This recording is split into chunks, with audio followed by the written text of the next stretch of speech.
Salut à tous et bienvenue dans une nouvelle vidéo. En me baladant dans les clubs dans ma région et en regardant certains matchs, ça m'a vraiment frappé le nombre de déchets que j'ai pu voir dans les lobes réalisés.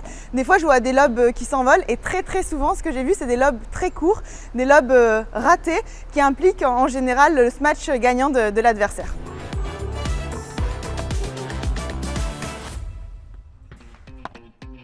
Et c'est vrai qu'au paddle, et notamment en France, le lob est un coup un peu sous-coté, certainement lié au tennis où on a l'impression que c'est que les rameurs qui font ce coup-ci et qu'on peut vraiment utiliser ça quand on n'a plus d'autres options. En fait, au paddle, c'est plutôt la classe, ce coup-ci, le lob. Et c'est vrai que si on imagine que l'ensemble de vos coups compose un jeu de cartes, selon moi, c'est votre carte la plus forte. Encore faut-il savoir quand la dégainer. Parce qu'en général, quand vous loupez vos lobs, c'est pas que vous ne savez pas faire le lob, c'est juste que vous choisissez mal la balle pour le réaliser. C'est pour ça que ça me tenait à cœur de vous faire cette petite vidéo pour partager avec vous une astuce assez révolutionnaire qui m'a été donnée en Espagne et qui, moi, m'a permis vraiment de faire évoluer mon jeu à un cran supérieur. La règle d'or concernant le lob, c'est vraiment que je ne réalise le lob que sur une balle que je considère facile. Concrètement, quand une balle qui me semble difficile arrive en défense, je vais préférer faire voleyer les adversaires, c'est-à-dire que je vais jouer une balle plutôt tendue par en bas pour faire voleyer l'adversaire. Par contre, quand la balle est facile, qu'elle me laisse le temps, là, je vais vraiment opter pour la meilleure solution qui est le lob. Donc on récapitule, balle facile, lob, balle difficile, je joue tendu. Alors pourquoi appliquer cette règle? C'est assez logique finalement. En fait, quand la balle est difficile, en général, je vais jouer un peu une balle moyenne. Donc si j'essaie de faire le lob sur une balle difficile, en général, je vais faire un lob raté, un lob plutôt court. L'adversaire va se matcher, lui va gagner en confiance. Moi, je vais perdre en confiance, donc c'est complètement le mauvais deal. Par contre, sur une balle difficile, si j'arrive à simplement remettre la balle plutôt tendue, l'adversaire en volée, en général, nous fera toujours moins mal que sur un lob court.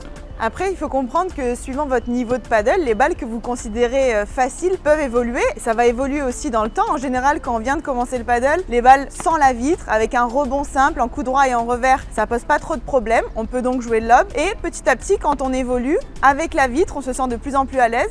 Et donc, on se sent capable, avec un rebond favorable après la vitre, de jouer le lob. Et les joueurs pros, eux, qui vivent dans un autre monde, sont capables, après une double vitre, avec de l'effet, de faire le lob. Mais je vous conseille de ne pas tenter ça.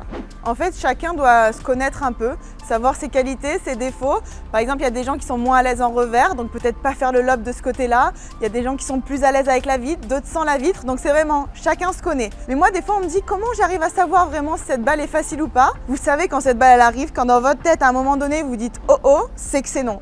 Quand vous paniquez un peu, que vous dites « comment je vais défendre cette balle », on oublie directement le lob, on fait voleyer l'adversaire. Par contre, quand vous avez le temps de vous organiser, de vous placer, c'est là que ça devient super intéressant de faire le lob. Pour ceux qui en ont besoin, je peux vous donner un exemple un peu plus concret pour repérer si une balle est facile ou difficile à défendre, notamment après la vitre. Moi, ce qui m'aide beaucoup, c'est savoir si la balle rebondit après impact sur la vitre au-dessus du genou. Donc en général, quand la balle rebondit au sol, rebondit sur la vitre et ensuite on peut l'impacter au-dessus de la hauteur du genou, c'est que je considère que c'est une balle facile et donc je peux faire le lob. Par contre, si la balle a pas mal d'effets, c'est-à-dire qu'après rebond au sol, rebond sur la vitre, elle s'écrase, là, j'ai préféré faire voleyer l'adversaire et jouer plus tendu.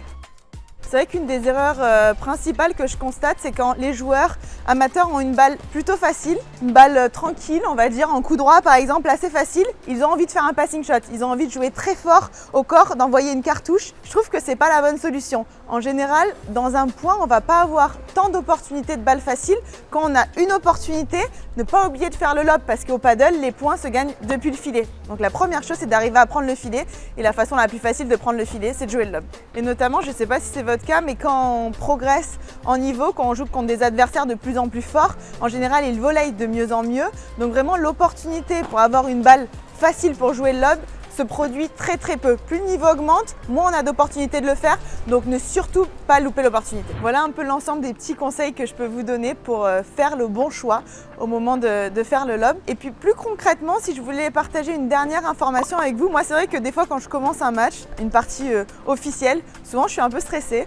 Donc souvent je fais des lobes très courts. On dit qu'on joue un peu petit bras et du coup on a du mal à trouver de la longueur en lob. Donc là, deux solutions. La première, c'est appliquer tout ce qu'on vient de voir, c'est-à-dire faire des meilleurs choix, ne pas faire le lob par défaut, mais attendre la bonne balle pour faire le lob. Et la deuxième solution, c'est d'arriver, si je loupe par exemple mes 2 premiers lobs dans un match, ce que je fais, c'est que le troisième, j'essaie de le viser dans la vitre. Je le fais très très long pour vraiment calibrer et ne pas faire des lobs trop courts durant tout un match. Parce que si je commence un match sans mon arme du lob, je suis sûre de le perdre.